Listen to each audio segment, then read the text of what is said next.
UKCꯅ ꯐꯣꯡꯗꯣꯔꯛꯂꯤꯕ ꯃꯤꯑꯣꯏ ꯑꯅꯤ ꯆꯤꯔꯨ ꯐꯨꯔꯨꯞꯅ ꯃꯁꯛ ꯈꯪꯗꯦ ꯆꯤꯔꯨ ꯁ꯭ꯇꯨꯗꯦꯟꯠ ꯌꯨꯅꯤꯌꯟ ꯌꯨꯅꯥꯏꯇꯦꯗ ꯀꯨꯀꯤ ꯀꯥꯎꯟꯁꯤꯜ UKCꯅ ꯍꯟꯗꯛ ꯐꯣꯡꯗꯣꯔꯛꯈꯤꯕ ꯑꯁꯨꯡ ꯆꯤꯔꯨ ꯑꯃꯁꯨꯡ ꯃꯥꯡꯄꯨ ꯆꯤꯔꯨ ꯍꯥꯏꯔꯤꯕ ꯃꯤꯑꯣꯏ ꯑꯅꯤ ꯑꯁꯤ ꯆꯤꯔꯨ ꯐꯨꯔꯨꯞꯅ ꯃꯁꯛ ꯈꯪꯕ ꯂꯩꯇꯦ ꯍꯥꯏꯅ ꯆꯤꯔꯨ ꯁ꯭ꯇꯨꯗꯦꯟꯠ ꯌꯨꯅꯤꯌꯟ ꯃꯅꯤꯄꯨꯔꯒꯤ ꯗꯤꯄꯥꯔꯠꯃꯦꯟꯠ ꯑꯣꯐ ꯏꯟꯐꯣꯔꯃꯦꯁꯟ ꯑꯦꯟꯗ ꯄꯕ꯭ꯂꯤꯁꯤꯇꯤꯅ ꯊꯥꯗꯣꯔꯛꯄ ꯆꯦꯔꯣꯜ ꯑꯃꯅ ꯐꯣꯡꯗꯣꯔꯛꯂꯤ꯫ ꯆꯦꯔꯣꯜ ꯑꯁꯤꯅ ꯍꯥꯏ ꯑꯁꯨꯡ ꯑꯃꯁꯨꯡ ꯃꯥꯡꯄꯨ ꯆꯤꯔꯨ ꯀꯧꯕ ꯆꯤꯔꯨ ꯐꯨꯔꯨꯞꯀꯤ ꯃꯤꯑꯣꯏ ꯀꯌꯥꯃꯔꯨꯝ ꯂꯩ꯫ UKCꯅ ꯊꯥꯗꯣꯔꯛꯄ ꯋꯥꯔꯣꯜꯗ ꯄꯜꯂꯤꯕ ꯃꯤꯑꯣꯏ ꯑꯅꯤ ꯑꯁꯤ ꯆꯞ ꯆꯥꯅ ꯃꯁꯛ ꯃꯃꯤꯡ ꯈꯪꯕ ꯉꯝꯗꯦ꯫ ꯃꯔꯝ ꯑꯗꯨꯅ ꯍꯥꯏꯔꯤꯕ ꯃꯤꯑꯣꯏ ꯑꯅꯤ ꯑꯁꯤ ꯆꯤꯔꯨ ꯐꯨꯔꯨꯞꯀꯤ ꯃꯍꯨꯠ ꯁꯤꯜꯂꯒ ꯊꯕꯛ ꯇꯧꯅꯕꯒꯤ ꯔꯥꯏꯠ ꯂꯩꯇꯦ꯫ ꯐꯨꯔꯨꯞ ꯑꯁꯤꯒꯤ ꯃꯍꯨꯠ ꯁꯤꯜꯂꯒ ꯋꯥ ꯉꯥꯡꯅꯕꯒꯤ ꯔꯥꯏꯠ ꯄꯤꯈꯤꯕꯁꯨ ꯂꯩꯇꯦ꯫ ꯃꯔꯤ ꯂꯩꯅꯕ ꯑꯣꯊꯣꯔꯤꯇꯤ ꯑꯃꯗꯤ ꯃꯤꯆꯝ ꯃꯤꯌꯥꯝꯅ ꯍꯤꯔꯝ ꯑꯁꯤꯒꯤ ꯃꯇꯥꯡꯗ ꯆꯤꯔꯨ ꯐꯨꯔꯨꯞꯄꯨ ꯂꯥꯟꯅ ꯂꯧꯒꯅꯕ ꯑꯥꯄꯤꯜ ꯇꯧꯔꯦ꯫ ꯀꯥꯡꯂꯨꯞ ꯈꯨꯗꯤꯡꯃꯛ ꯅꯨꯡꯁꯤ ꯆꯥꯟꯅꯅ ꯈꯨꯟꯗꯥꯃꯤꯟꯅꯔꯤꯕ ꯍꯥꯏꯕ ꯑꯁꯤꯗ ꯆꯦꯠꯅ ꯊꯥꯖꯕ ꯊꯝꯂꯤ꯫ ꯀꯅꯥꯒꯨꯝꯕ ꯃꯤꯑꯣꯏ ꯑꯃꯠꯇꯅ ꯐꯨꯔꯨꯞ ꯑꯃꯒꯤ ꯃꯤꯡꯆꯠ ꯊꯤꯍꯟꯕ ꯌꯥꯕ ꯊꯧꯑꯣꯡ ꯆꯠꯊꯔꯣꯏꯗꯕꯅꯤ꯫ ꯃꯔꯤ ꯂꯩꯅꯕ ꯑꯣꯊꯣꯔꯤꯇꯤꯗꯒꯤ ꯑꯌꯥꯕ ꯂꯧꯗꯨꯅ ꯀꯅꯥꯒꯨꯝꯕ ꯃꯤꯑꯣꯏ ꯑꯃꯠꯇꯅ ꯆꯤꯔꯨ ꯐꯨꯔꯨꯞꯀꯤ ꯃꯤꯡꯗ ꯊꯕꯛ ꯇꯧꯔꯣꯏꯗꯕꯅꯤ꯫ ꯆꯤꯐ ꯃꯤꯅꯤꯁꯇꯔ ꯋꯥꯏ ꯈꯦꯝꯆꯥꯟ ꯍꯌꯦꯡ ꯖꯤꯔꯤꯕꯥꯝꯗ ꯆꯠꯇꯨꯅ ꯃꯩꯇꯩ ꯑꯃꯁꯨꯡ ꯀꯨꯀꯤ ꯂꯨꯆꯤꯡꯕꯁꯤꯡꯒ ꯎꯅꯒꯗꯧꯔꯤ꯫ ꯆꯤꯐ ꯃꯤꯅꯤꯁꯇꯔ ꯌꯨꯝꯅꯥꯝ ꯈꯦꯝꯆꯥꯟꯅ ꯂꯨꯆꯤꯡꯕ ꯑꯅꯧꯕ ꯂꯩꯉꯥꯛ ꯑꯁꯤ ꯍꯦꯛ ꯂꯥꯛꯄꯒ ꯑꯍꯥꯟꯕ ꯑꯣꯏꯅ ꯂꯝꯗꯝ ꯑꯁꯤꯗ ꯇꯪꯗꯨ ꯂꯩꯇꯥꯕ ꯍꯟꯖꯤꯜꯂꯛꯅꯕ ꯑꯍꯥꯟꯕ ꯑꯣꯏꯅ ꯐꯦꯕ꯭ꯔꯨꯋꯥꯔꯤ ꯊꯥꯗ ꯖꯤꯔꯤꯕꯥꯝꯗ ꯆꯠꯇꯨꯅ ꯃꯐꯝ ꯑꯗꯨꯗ ꯀꯥꯡꯂꯨꯞꯀꯤ ꯏꯔꯥꯡꯅ ꯁꯣꯛꯍꯜꯂꯕ ꯃꯩꯇꯩ ꯑꯃꯁꯨꯡ ꯀꯨꯀꯤꯒꯤ IDPꯁꯤꯡ ꯎꯅꯈ꯭ꯔꯕ ꯃꯇꯨꯡ ꯃꯈꯥ ꯇꯥꯅ ꯆꯤꯐ ꯃꯤꯅꯤꯁꯇꯔ ꯌꯨꯝꯅꯥꯝ ꯈꯦꯝꯆꯥꯟ ꯍꯌꯦꯡ ꯖꯤꯔꯤꯕꯥꯝꯗ ꯆꯠꯇꯨꯅ ꯃꯩꯇꯩ ꯑꯃꯁꯨꯡ ꯀꯨꯀꯤꯒꯤ ꯂꯨꯆꯤꯡꯕꯁꯤꯡ ꯑꯃꯨꯛ ꯍꯟꯅ ꯎꯅꯗꯨꯅ ꯐꯨꯔꯨꯞ ꯑꯅꯤꯒꯤ ꯃꯔꯛꯇ ꯂꯩꯅꯔꯤꯕ ꯊꯥꯖꯅꯗꯕ ꯑꯁꯤꯕꯨ ꯑꯃꯨꯛ ꯍꯟꯅ ꯍꯥꯟꯅꯒꯨꯝ ꯅꯨꯡꯁꯤ ꯆꯥꯟꯅꯅ ꯂꯩꯃꯤꯟꯅꯅꯕ ꯑꯃꯗꯤ ꯂꯝꯗꯝ ꯑꯁꯤꯗ ꯇꯪꯗꯨ ꯂꯩꯇꯥꯕ ꯐꯤꯚꯝ ꯍꯟꯖꯤꯜꯂꯛꯅꯕ ꯄꯥꯟꯗꯝꯗ ꯋꯥꯔꯤ ꯁꯥꯅꯔꯕ ꯌꯥꯏ ꯍꯥꯏꯔꯤ꯫ ꯃꯍꯥꯛꯀꯤ ꯈꯣꯡꯆꯠ ꯑꯁꯤꯗ ꯃꯤꯅꯤꯁꯇꯔ ꯑꯃꯗꯤ MLA ꯈꯔꯁꯨ ꯁꯔꯨꯛ ꯌꯥꯒꯅꯤ ꯍꯥꯏꯔꯤ꯫ ꯑꯃꯗꯤ ꯍꯌꯦꯡ ꯆꯠꯀꯗꯧꯔꯤꯕ ꯈꯣꯡꯆꯠ ꯑꯁꯤ ꯏꯝꯐꯥꯜꯗꯒꯤ ꯃꯈꯥꯒꯤ ꯂꯝꯕꯤꯗ ꯆꯠꯄ ꯌꯥꯏ ꯍꯥꯏꯅ ꯊꯥꯖꯕ ꯌꯥꯕ ꯄꯥꯎ ꯑꯃꯅ ꯍꯥꯏꯔꯤ꯫ ꯆꯤꯐ ꯃꯤꯅꯤꯁꯇꯔ ꯑꯃꯁꯨꯡ ꯃꯤꯅꯤꯁꯇꯔ ꯌꯥꯎꯅ MLAꯁꯤꯡ ꯍꯌꯦꯡ ꯖꯤꯔꯤꯗ ꯆꯠꯀꯗꯧꯔꯤꯕ ꯑꯁꯤ ꯉꯔꯥꯡ ꯅ꯭ꯌꯨ ꯗꯦꯜꯂꯤꯗ ꯌꯨꯅꯤꯌꯟ ꯍꯣꯝ ꯃꯤꯅꯤꯁꯇꯔ ꯋꯥꯏ ꯈꯦꯝꯆꯥꯟꯒ ꯎꯅꯗꯨꯅ ꯁ꯭ꯇꯦꯠ ꯑꯁꯤꯒꯤ ꯂꯣ ꯑꯦꯟ ꯑꯣꯔꯗꯔꯒꯤ ꯐꯤꯚꯝꯒꯤ ꯃꯇꯥꯡꯗ ꯀꯨꯞꯅ ꯋꯥꯔꯤ ꯁꯥꯅꯔꯕ ꯃꯇꯨꯡ ꯏꯝꯐꯥꯜ ꯍꯦꯛ ꯊꯣꯛꯂꯛꯄꯒ ꯂꯣꯛ ꯚꯋꯟꯗ ꯃꯅꯤꯄꯨꯔꯒꯤ ꯒꯚꯔꯅꯔ ꯑꯖꯦ ꯀꯨꯃꯥꯔ ꯚꯜꯂꯥꯒ ꯎꯅꯗꯨꯅ ꯋꯥꯔꯤ ꯁꯥꯈ꯭ꯔꯕ ꯃꯇꯨꯡ ꯈꯣꯡꯊꯥꯡ ꯑꯁꯤ ꯂꯧꯈꯠꯂꯛꯄꯅꯤ꯫ ꯅꯤꯡꯁꯤꯡꯕ ꯌꯥꯏ ꯆꯤꯐ ꯃꯤꯅꯤꯁꯇꯔ ꯋꯥꯏ ꯈꯦꯝꯆꯥꯟꯅ ꯅꯦꯁꯅꯦꯜ ꯍꯥꯏꯋꯦꯁꯤꯡ ꯆꯠꯊꯣꯛ ꯆꯠꯁꯤꯟ ꯌꯥꯔꯦ ꯑꯗꯨꯃꯛꯄꯨ ꯀꯝꯃ꯭ꯌꯨꯅꯤꯇꯤꯒꯤ ꯑꯅꯤꯒꯤ ꯃꯔꯛꯇ ꯊꯥꯖꯅꯗꯕ ꯂꯩꯕꯅ ꯃꯔꯝ ꯑꯣꯏꯔꯒ ꯆꯠꯄ ꯀꯤꯕꯅꯤ ꯍꯥꯏꯅ ꯃꯦꯗꯤꯌꯥꯗ ꯐꯣꯡꯗꯣꯛꯈ꯭ꯔꯕ ꯃꯇꯨꯡ ꯂꯝꯗꯝ ꯑꯁꯤꯒꯤ ꯃꯤꯌꯥꯝꯅ ꯆꯤꯐ ꯃꯤꯅꯤꯁꯇꯔꯁꯤꯡ ꯍꯥꯟꯅ ꯅꯦꯁꯅꯦꯜ ꯍꯥꯏꯋꯦꯁꯤꯡꯗ ꯆꯠꯀꯗꯕꯅꯤ ꯍꯥꯏꯅ ꯋꯥꯐꯝꯁꯤꯡ ꯐꯣꯡꯗꯣꯛꯈꯤꯕ ꯂꯩꯈ꯭ꯔꯕꯅꯤ ꯍꯥꯏꯔꯤ꯫ ꯁꯦꯀ꯭ꯌꯨꯔꯤꯇꯤ ꯐꯣꯔꯁꯅ ꯂꯥꯜꯍꯧꯕꯒꯤ ꯀꯦꯝꯞ ꯑꯅꯤ ꯕꯪꯀꯔ 3 ꯊꯨꯒꯥꯏꯈ꯭ꯔꯦ ꯌꯥꯝꯂꯕ ꯈꯨꯠꯂꯥꯏ ꯐꯥꯒꯠꯈ꯭ꯔꯦ꯫ ꯁꯦꯀ꯭ꯌꯨꯔꯤꯇꯤ ꯐꯣꯔꯁꯅ ꯂꯝꯗꯝ ꯑꯁꯤꯗ ꯁꯥꯟꯇꯤ ꯊꯝꯅꯅꯕ ꯄꯥꯏꯈꯠꯂꯛꯄ ꯊꯧꯔꯥꯡꯒꯤ ꯃꯅꯨꯡ ꯆꯟꯅ ꯍꯧꯈꯤꯕ ꯄꯨꯡ 24 ꯑꯁꯤꯒꯤ ꯃꯅꯨꯡꯗ ꯇꯣꯉꯥꯟ ꯇꯣꯉꯥꯟꯕ ꯃꯐꯝꯗ ꯂꯥꯜꯍꯧꯕꯒꯤ ꯀꯦꯝꯞ ꯑꯅꯤ ꯕꯪꯀꯔ 3 ꯊꯨꯒꯥꯏꯈ꯭ꯔꯦ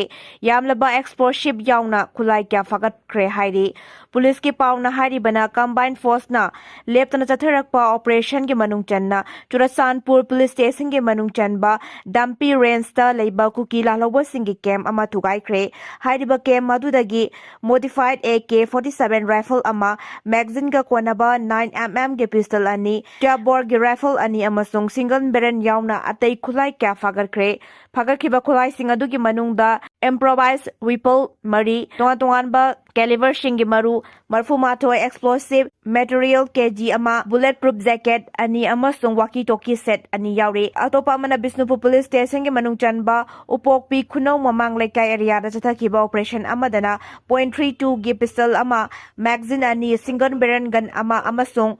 ꯍꯥꯏ ꯑꯦꯛꯁꯄ꯭ꯂꯣꯁꯤꯚ ꯒ꯭ꯔꯦꯅꯦꯗ ꯑꯃ ꯔꯤꯀꯣꯚꯔ ꯇꯧꯈꯤ꯫ ꯏꯝꯐꯥꯜ ꯏꯁꯀꯤ ꯁꯒꯣꯜꯃꯥꯡ ꯄꯨꯂꯤꯁ ꯁ꯭ꯇꯦꯁꯟꯒꯤ ꯃꯅꯨꯡ ꯆꯟꯕ ꯁꯇꯥꯜ ꯍꯤꯜ ꯔꯦꯟꯖꯇ ꯆꯠꯊꯈꯤꯕ ꯑꯦꯟꯇꯤ ꯏꯟꯁꯔꯖꯦꯟꯁꯤ ꯗ꯭ꯔꯥꯏꯚꯇ ꯁꯦꯀ꯭ꯌꯨꯔꯤꯇꯤ ꯐꯣꯔꯁꯅ ꯇꯣꯉꯥꯟ ꯇꯣꯉꯥꯟꯕ ꯕꯪꯀꯔ 3 ꯊꯨꯒꯥꯏꯈ꯭ꯔꯦ꯫ ꯍꯥꯏꯔꯤꯕ ꯕꯪꯀꯔꯁꯤꯡ ꯑꯁꯤ ꯀꯨꯀꯤ ꯂꯥꯜꯍꯧꯕꯁꯤꯡꯅ ꯁꯤꯖꯤꯟꯅꯕ ꯕꯪꯀꯔ ꯑꯣꯏꯒꯅꯤ ꯍꯥꯏꯔꯤ꯫ ꯑꯗꯨꯃꯛꯄꯨ ꯑꯣꯄꯔꯦꯁꯟꯁꯤꯡ ꯑꯗꯨꯗ ꯀꯅꯥꯒꯨꯝꯕ ꯃꯤꯑꯣꯏ ꯑꯃꯠꯇ ꯐꯥꯕ ꯄꯨꯟꯕꯗꯤ ꯌꯥꯎꯈꯤꯗꯦ꯫ ꯐꯥꯒꯠꯂꯕ ꯈꯨꯠꯂꯥꯏꯁꯤꯡ ꯑꯗꯨꯒꯤ ꯃꯇꯥꯡꯗ ꯃꯊꯧ ꯇꯥꯕ ꯑꯥꯏꯟꯒꯤ ꯑꯣꯏꯕ ꯄ꯭ꯔꯣꯁꯤꯗꯤꯡ ꯆꯠꯊꯅꯕ ꯃꯔꯤ ꯂꯩꯅꯕ ꯄꯨꯂꯤꯁ ꯁ꯭ꯇꯦꯁꯟꯁꯤꯡꯗ ꯁꯤꯟꯅꯈ꯭ꯔꯦ꯫ ꯑꯣꯄꯔꯦꯁꯟ ꯑꯁꯤ ꯃꯄꯨꯡ ꯑꯣꯏꯅ ꯁꯦꯟꯁꯤꯇꯤꯚ ꯑꯣꯏꯕ ꯆꯤꯡ ꯑꯃꯁꯨꯡ ꯇꯝꯄꯥꯛꯀꯤ ꯖꯒꯥꯁꯤꯡꯗ ꯁꯥꯟꯇꯤ ꯊꯝꯅꯕ ꯊꯧꯔꯥꯡꯒꯤ ꯃꯅꯨꯡ ꯆꯟꯅꯅꯤ꯫ ꯎꯈ꯭ꯔꯨꯜ ꯑꯃꯁꯨꯡ ꯀꯥꯝꯖꯣꯡ ꯗꯤꯁꯇ꯭ꯔꯤꯛꯀꯤ ꯖꯒꯥꯁꯤꯡꯗ ꯀꯨꯀꯤ ꯑꯃꯁꯨꯡ ꯇꯥꯡꯈꯨꯜ ꯑꯅꯤꯒꯤ ꯃꯔꯛꯇ ꯎꯪꯈꯠꯅꯅ ꯂꯩꯔꯤꯕ ꯑꯁꯤꯒ ꯃꯔꯤ ꯂꯩꯅꯅ ꯖꯒꯥꯁꯤꯡ ꯑꯗꯨꯗꯁꯨ ꯂꯣ ꯑꯦꯟ ꯑꯣꯔꯗꯔ ꯃꯦꯟꯇꯦꯟ ꯇꯧꯕꯒ ꯃꯔꯤ ꯂꯩꯅꯅ ꯑꯍꯦꯟꯕ ꯁꯦꯀ꯭ꯌꯨꯔꯤꯇꯤ ꯐꯣꯔꯁꯀꯤ ꯄꯔꯁꯅꯦꯜꯁꯤꯡ ꯗꯤꯄ꯭ꯂꯣꯏ ꯇꯧꯕ ꯑꯃꯁꯨꯡ ꯑꯦꯔꯤꯌꯥ ꯗꯣꯃꯤꯅꯦꯁꯟꯒꯤ ꯊꯕꯛ ꯂꯦꯞꯇꯅ ꯆꯠꯊꯔꯤ ꯍꯥꯏꯔꯤ꯫ disqualified Tauraba MLA Singh pension Pangandanaba bill passed Toukhre. Himachal Pradesh Legislative Assembly na Himachal Legislative Assembly na anti-defection lawgi makhada disqualified Tauraba MLA Singh pension Pangandanaba gi matangda Himachal Pradesh Legislative Assembly gi allowance and pension of member Amendment Bill 2026 passed Toukhre. Kumjali Singh ani kunmari gi Marsta Speaker Kuldeep Singh Pathamia legislature taruk disqualified Toukhre matungda akanaba thaurang asi lokhalapani anouba provision gi asigi matung inna papunsi gi ahanba MLA oina mikhalda mai paklakhiba Chaitanya Sharma amadi Devender Bhutto pension phanghanbagi khudong chaba lairaroi SMB by election da maiti horaba Ravi Thakur amadi Rajinder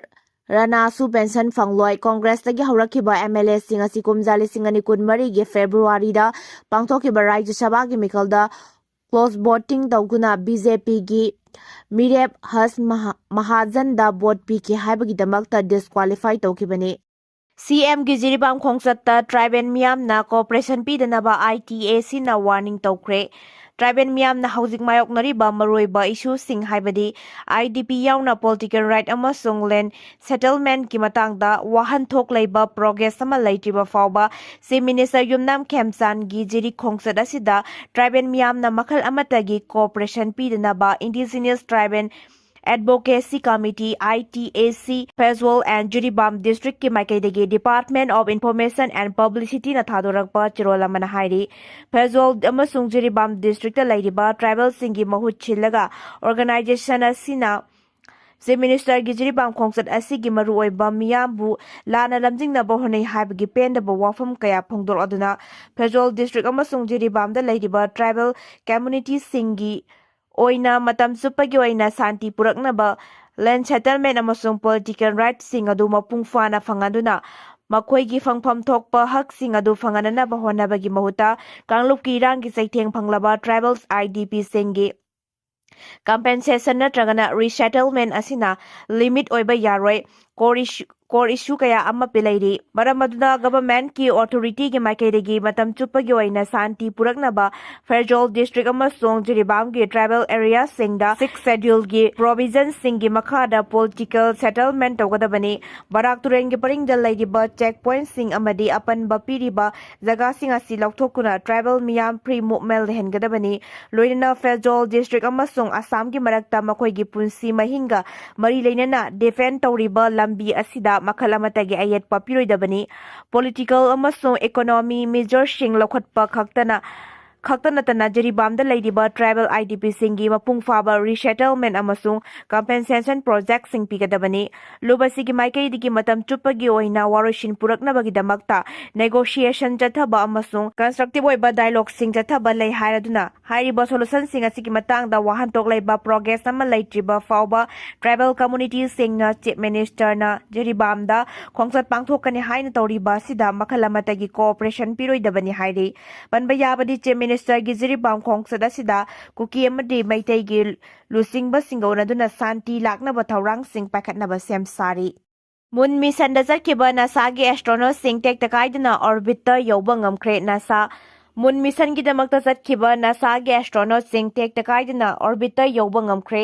mission asi anouba puwari ama sembasu ngamkhre hairi report asigi matungina thalebak ta chatpagi mission asi chahi yankhai gi mari gi matungda pakhalakiba NASA gi mission amani mission asigi manung channa thalebak ki orbit ta koina chatuna thagi leimaida kari kari ahongba leiri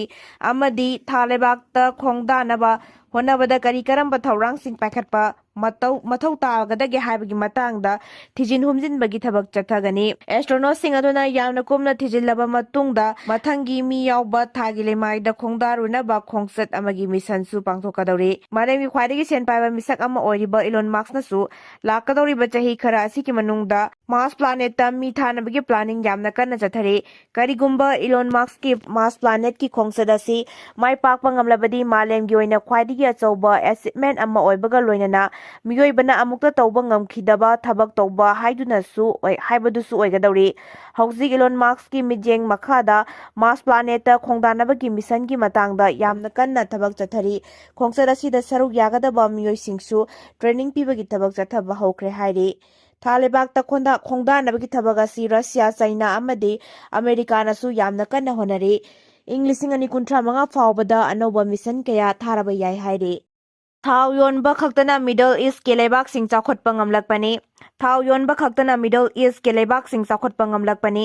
ꯊꯥꯎ ꯊꯣꯛꯂꯝꯗ꯭ꯔꯕꯗꯤ middle ꯏꯁꯠꯀꯤ ꯂꯩꯕꯥꯛꯁꯤꯡꯅ ꯈꯝ ꯊꯦꯡꯅ ꯆꯥꯎꯈꯠꯂꯤꯕ ꯑꯃꯗꯤ ꯏꯀꯥꯏ ꯈꯨꯝꯅꯕ ꯂꯩꯕꯥꯛ ꯑꯣꯏꯔꯝꯂꯤꯕꯁꯤ ꯑꯣꯏꯔꯝꯂꯣꯏ ꯍꯥꯏꯅ ꯐꯣꯡꯗꯣꯔꯛꯂꯤ꯫ Report ꯑꯁꯤꯒꯤ ꯃꯇꯨꯡ ꯏꯟꯅ ꯊꯥꯎ ꯊꯣꯛꯄ ꯃꯤꯗꯜ ꯏꯁꯠꯀꯤ ꯂꯩꯕꯥꯛꯁꯤꯡ ꯍꯥꯏꯕꯗꯤ ꯁꯥꯎꯗꯤ ꯑꯔꯥꯕꯤꯌꯥ, UAE ꯑꯃꯗꯤ ꯕꯔꯗꯤꯟꯅꯆꯤꯡꯕꯒꯤ ꯂꯩꯕꯥꯛꯁꯤꯡ ꯑꯁꯤꯗ ꯏꯪ 1909ꯒꯤ ꯊꯥꯎ ꯊꯤꯕꯒꯤ ꯊꯕꯛ ꯆꯠꯊꯔꯛꯈꯤꯕꯅꯤ꯫ ꯑꯍꯥꯟꯕ ꯑꯣꯏꯅ ꯏꯪ 1909ꯗ ꯏꯔꯥꯟꯒꯤ ꯃꯁꯖꯤꯗ ꯁꯨꯂꯦꯃꯥꯟꯗ ꯊꯥꯎ ꯐꯪꯕ ꯉꯝꯈꯤ꯫ ꯃꯗꯨꯒꯤ ꯃꯇꯨꯡꯗ ꯃꯤꯗꯜ ꯏꯁꯠꯀꯤ ꯂꯩꯕꯥꯛꯁꯤꯡꯗ ꯑꯉꯛꯄ ꯐꯪꯅ ꯊꯥꯎ ꯊꯤꯕꯒꯤ ꯊꯕꯛ ꯆꯠꯊꯔꯛꯈꯤꯕꯅꯤ꯫ ꯃꯤꯗꯜ ꯏꯁꯠꯀꯤ ꯂꯩꯕꯥꯛꯁꯤꯡꯗ ꯊꯥꯎ ꯃꯔꯥꯡ ꯀꯥꯏꯅ ꯐꯪꯂꯤꯕ ꯑꯁꯤ ꯆꯍꯤ ꯀ꯭ꯔꯣꯔ ꯀꯌꯥꯒꯤ ꯃꯃꯥꯡꯗꯒꯤ ꯑꯣꯏꯔꯛꯈꯤꯕ ꯑꯍꯣꯡꯕ ꯀꯌꯥꯅ ꯄꯨꯔꯛꯈꯤꯕꯅꯤ꯫ ꯄꯨꯝꯅꯃꯛ ꯑꯁꯤ ꯃꯍꯧꯁꯥ ꯂꯥꯏꯔꯦꯝꯕꯤꯒꯤ ꯈꯨꯗꯣꯜ ꯑꯃꯅꯤ꯫ ꯑꯇꯩ ꯑꯇꯣꯞꯄ ꯂꯩꯕꯥꯛꯁꯤꯡꯗꯗꯤ ꯃꯤꯗꯜ ꯏꯁꯠꯇ ꯐꯪꯂꯤꯕ ꯑꯁꯤꯒꯨꯝꯅ ꯐꯪꯕ ꯉꯝꯗꯦ ꯍꯥꯏꯔꯤ꯫ ꯏꯟꯗꯣꯅꯦꯁꯤꯌꯥꯗ ꯔꯤꯛꯇꯔ ꯁ꯭ꯀꯦꯜꯗ 7.4 ꯌꯧꯅ ꯑꯀꯟꯕ ꯃꯑꯣꯡꯗ ꯌꯨꯍꯥꯔ ꯍꯥꯈ꯭ꯔꯦ꯫ ꯅꯣꯡꯄꯣꯛ ꯊꯪꯕ ꯏꯟꯗꯣꯅꯦꯁꯤꯌꯥꯗ ꯑꯀꯟꯕ ꯃꯑꯣꯡꯗ ꯉꯁꯤ ꯌꯨꯍꯥꯔ ꯍꯥꯕꯒꯤ ꯊꯧꯗꯣꯛ ꯑꯃ ꯊꯣꯛꯈ꯭ꯔꯦ꯫ ꯌꯨꯅꯥꯏꯇꯦꯗ ꯁ꯭ꯇꯦꯠ ꯖꯤꯑꯣꯂꯣꯖꯤꯀꯦꯜ ꯁꯔꯚꯦꯒꯤ ꯔꯤꯄꯣꯔꯠ ꯃꯇꯨꯡ ꯏꯟꯅ ꯔꯤꯛꯇꯔ ꯁ꯭ꯀꯦꯜꯗ 7.4 ꯌꯧꯕꯒꯤ ꯆꯥꯡꯗ ꯌꯨꯍꯥꯔ ꯍꯥꯕꯒꯤ ꯊꯧꯗꯣꯛ ꯑꯗꯨ ꯊꯣꯛꯈꯤꯕꯅꯤ꯫ ꯂꯩꯅꯨꯡꯗ ꯀꯤꯂꯣꯃꯤꯇꯔ 30 ꯂꯨꯊꯕ ꯃꯐꯝꯗ ꯏꯄꯤꯁꯦꯟꯇꯔ ꯑꯣꯏꯈꯤꯕꯒ ꯂꯣꯏꯅꯅ ꯊꯧꯗꯣꯛ ꯊꯣꯛꯈ꯭ꯔꯕ ꯃꯅꯨꯡꯗ ꯃꯣꯀꯨꯂꯥꯁꯤꯗ ꯃꯦꯒꯅꯤꯆ꯭ꯌꯨꯗ 7.8 ꯌꯧꯅ ꯂꯩꯕꯥꯛ ꯅꯤꯛꯄꯒꯤ ꯊꯧꯗꯣꯛ ꯊꯣꯛꯈꯤ꯫ ꯃꯥꯂꯦꯝꯗ ꯈ꯭ꯋꯥꯏꯗꯒꯤ ꯇꯣꯏꯅ ꯌꯨꯍꯥꯔ ꯍꯥꯒꯟꯕ ꯃꯐꯝꯁꯤꯡꯒꯤ ꯃꯅꯨꯡꯗ ꯏꯟꯗꯣꯅꯦꯁꯤꯌꯥꯁꯨ ꯌꯥꯎꯏ꯫ ꯄꯦꯁꯤꯐꯤꯛ ꯔꯤꯡ ꯑꯣꯐ ꯐꯥꯌꯔ ꯍꯥꯏꯅ ꯈꯪꯅꯕ ꯀꯤꯃꯤ 90,000ꯅ ꯀꯣꯟꯕ ꯃꯐꯝꯒꯤ ꯃꯅꯨꯡ ꯆꯟꯅ ꯂꯩꯕ ꯃꯔꯝꯅ ꯂꯩꯕꯥꯛ ꯑꯁꯤꯗ ꯇꯣꯏꯅ ꯌꯨꯍꯥꯔ ꯍꯥꯕꯒꯤ ꯊꯧꯗꯣꯛ ꯊꯣꯛꯄꯅꯤ꯫ ꯃꯥꯂꯦꯝꯒꯤ ꯑꯣꯏꯅ ꯌꯨꯍꯥꯔ ꯍꯥꯕꯒꯤ ꯊꯧꯗꯣꯛ ꯆꯥꯗ 9ꯗꯤ ꯄꯦꯁꯤꯐꯤꯛ ꯔꯤꯡ ꯑꯣꯐ ꯐꯥꯌꯔ ꯃꯅꯨꯡꯗ ꯆꯟꯅ ꯂꯩꯕ ꯃꯐꯝꯗ ꯊꯣꯛꯂꯤ꯫ ꯃꯃꯥꯡ ꯊꯥꯗꯁꯨ ꯁꯨꯃꯇ꯭ꯔꯥ ꯑꯥꯏꯂꯦꯟꯗ ꯃꯅꯥꯛꯇ ꯀꯟꯕ ꯌꯨꯍꯥꯔ ꯍꯥꯕꯒꯤ ꯊꯧꯗꯣꯛ ꯑꯃꯁꯨ ꯊꯣꯛꯄ ꯂꯩꯈ꯭ꯔꯕꯅꯤ ꯍꯥꯏꯔꯤ꯫